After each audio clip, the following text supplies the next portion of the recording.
Feliz sábado a todos os irmãos. Na lição 12, nós temos o tema Focando no Céu. O texto de Tiago 5, verso 8, nos diz o seguinte: Sede vós também pacientes, fortaleceis o vosso coração, porque já a vinda do Senhor está próxima. Então, o foco da lição é chamar a nossa atenção e direcionar para que a gente possa focar mais, pensar mais nas coisas celestiais. E precisamos fortalecer a nossa mente, fortalecer também os nossos corações para alcançarmos esse objetivo, para que o nosso foco esteja, sim, no céu, não em outro lugar. No primeiro tópico, ele nos chama a atenção, é tempo de reavaliar. Como se encontra o tempo seu? Com que você está gastando o seu tempo? Você tem tirado um pedacinho dele para poder refletir como está a sua vida espiritual, material, em que você está focando, como que você está utilizando os bens, os recursos que Deus tem disponibilizado para você. Interessante que toda a lição nós vamos falar e vamos nos direcionar para vocês com o seguinte ponto, que nós precisamos focar no céu. Muitas vezes é citado o ouro e a prata para poder trazer para a gente uma reflexão, que existe várias classes de pessoas, existe classe média, classe baixa e a classe rica. E aqui sempre traz a reflexão para o ouro e para a prata, que nós precisamos utilizar ela não para a nossa satisfação própria, não como um ídolo, mas sim para crescermos espiritualmente, para promovermos o reino de Deus e assim fazermos com que as pessoas também tenham o mesmo intuito, o mesmo pensamento que nós no céu. Já o segundo tópico, ele fala antes que seja tarde demais. Então, observe, vai chegar um momento no final, naquele dia, como a Bíblia relata, que vai ser tarde demais. E eu e você, nós não precisamos estar nesse tarde demais. Não vai ser tarde demais para nós se tomarmos uma decisão firme de refletir e vivermos uma vida como as 5 virgens prudentes, não como a tribo de Efraim, não como as 5 virgens loucas, mas nós precisamos focar e fortalecer o nosso coração. Interessante que a Bíblia ela mostra que vai chegar um momento em que as riquezas ela não vai ter nenhum valor. Só que antes disso vai ser dada uma oportunidade para você, para mim, para todos nós, para desfazermos dos bens e da nossa prosperidade, dos nossos valores que Deus tem nos concedido, para poder investir e fazer com que a obra de Deus avance e o Evangelho seja pregado em todo o mundo. Então, hoje é a oportunidade. Aqueles que têm o coração na obra, aqueles que têm o Espírito Santo trabalhando nas suas vidas, eles vão poder utilizar os seus recursos para o avanço da obra de Deus e para a conclusão do Evangelho. No terceiro tópico, nos chama a atenção para a regra de ouro. Você tem utilizado a regra de ouro? Você tem feito com que essa regra execute na sua vida?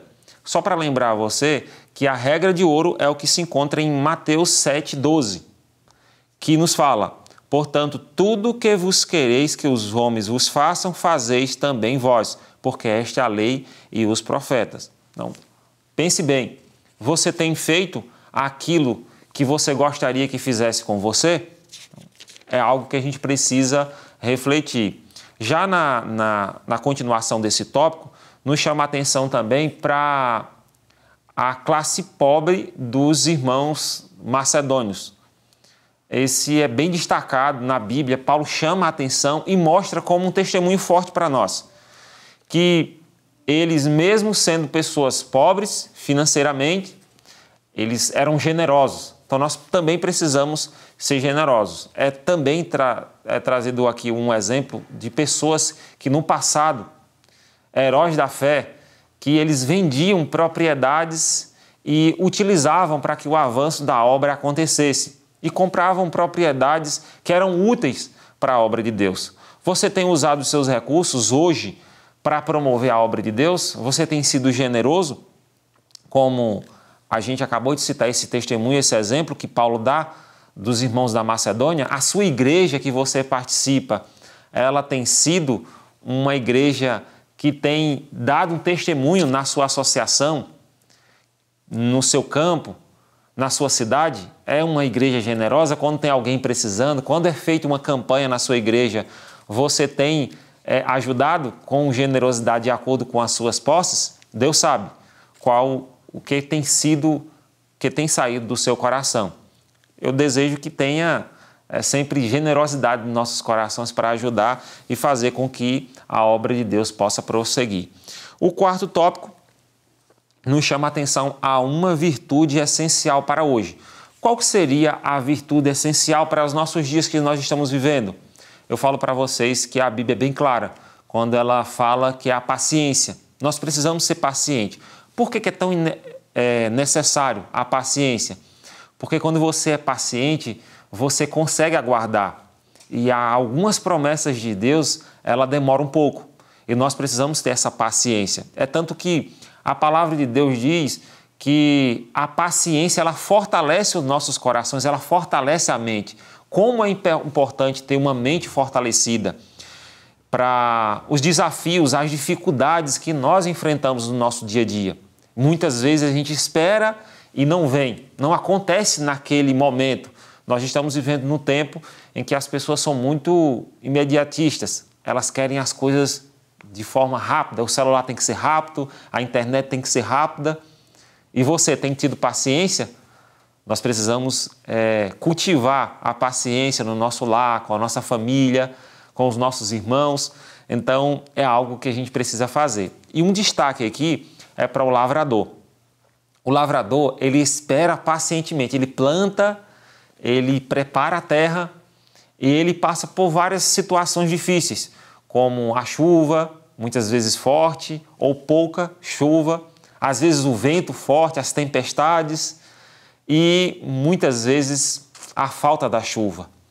Mas eu quero dizer para vocês que o lavrador ele está preparado para enfrentar e colher os frutos. Se nós confiarmos também nas dificuldades, em meio às dificuldades, nós confiarmos no nosso Senhor Jesus Cristo, nós também colheremos os nossos frutos para a salvação, para a redenção, para alcançarmos algo que vai ser algo duradouro, que vai ser algo eterno.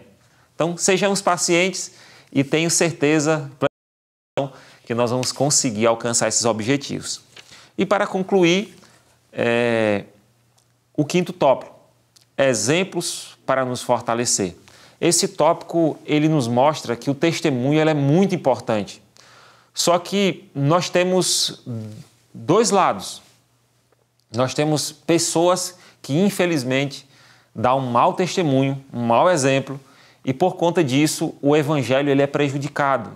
O nome de Deus é blasfemado, às vezes, na sua cidade, na sua igreja, por causa do testemunho nosso. E a gente consegue relatar vários testemunhos de forma clara e poderosos, como o testemunho aqui de Noé, de Abel, de Enoque e do próprio Estevão. Foram testemunhos que até hoje nós nos emocionamos quando a gente lê esse testemunho. E hoje, será que nós temos pessoas na igreja que dão um bom testemunho? Quem é na sua igreja o Estevão? Noé hoje na sua igreja? Então nós temos dois tipos de testemunho. Aquele que você pode estar dando na sua igreja e aquele que você pode estar lendo na palavra de Deus. Mas nós temos um triste relato de muitos exemplos que, infelizmente, cooperaram para que a obra de Deus não avançasse. Mas aqui ele mostra que, através desses testemunhos, eu e você, a gente pode ser como um Enoque hoje, como um Estevão, como Paulo, como todos os demais heróis da fé, que focaram a sua vida, que planejaram viver unicamente andando nos caminhos que vai conduzir ao céu. E eu tenho certeza que esse céu azul nós vamos adentrar nele e vamos prosseguir junto com Jesus quando ele vier nos buscar, e nós vamos entrar numa Canaã que é feita de ouro, de pedras preciosas, aonde nós vamos viver eternamente. Então vale a pena nós mantermos a nossa mente focada e pensando nas coisas celestiais. E que o nosso Senhor Jesus, ele nos ajude a mantermos, porque só por intermédio da atuação poderosa da divindade nós iremos alcançar. Que Deus abençoe você, nos abençoe para que possamos alcançar e vivermos focados em alcançar o céu pela graça de Deus.